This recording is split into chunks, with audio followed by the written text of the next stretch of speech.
think, act, and prosper. You are now tuned into the Money Level Show.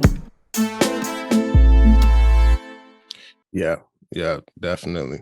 So with inflation, we're seeing these Shanghai lockdowns. So I've talked with my audience a few times, and I have some people that push back against me, about investing in Chinese equities. And I even told them this last time, even though, I may say these are cheap and, we can profit, blah, blah, blah. Like, I don't agree with what's going on over there. And we're seeing like these lockdowns, these disturbing videos. I've seen you retweet quite a few of them, and they're very disturbing.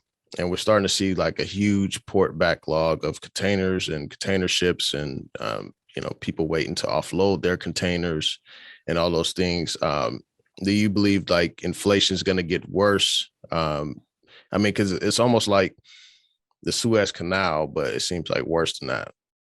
Yeah, so we have many friends in China and a fair bit of experience in country.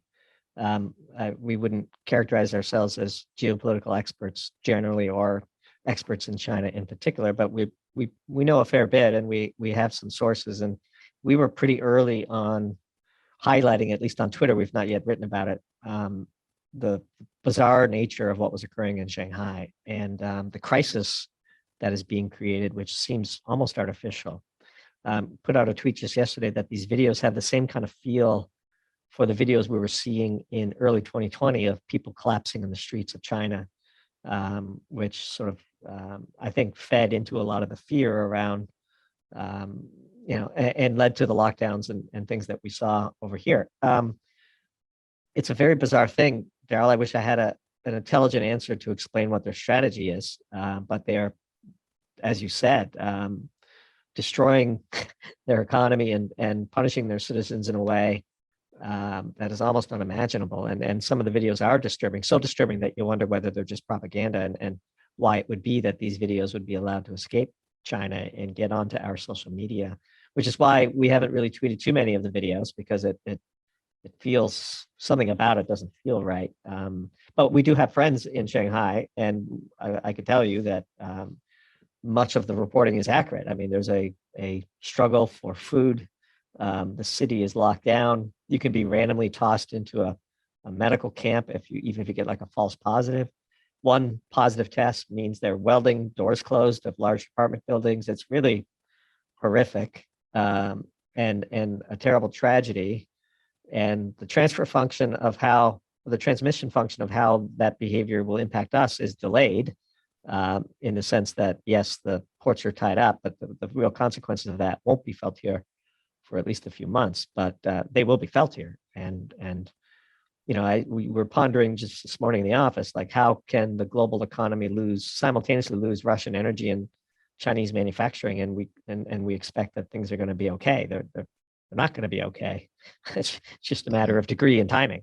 So we shall see. We're watching as closely as one can from over here. We noted a couple of days ago on Twitter that we've never seen so many professional Chinese citizens openly complaining on social media, which is not something you see. It's very rare. If you've made it to, a professional job in a global company, which would be the sort of overlap of our friends, which is how we met them through our corporate careers.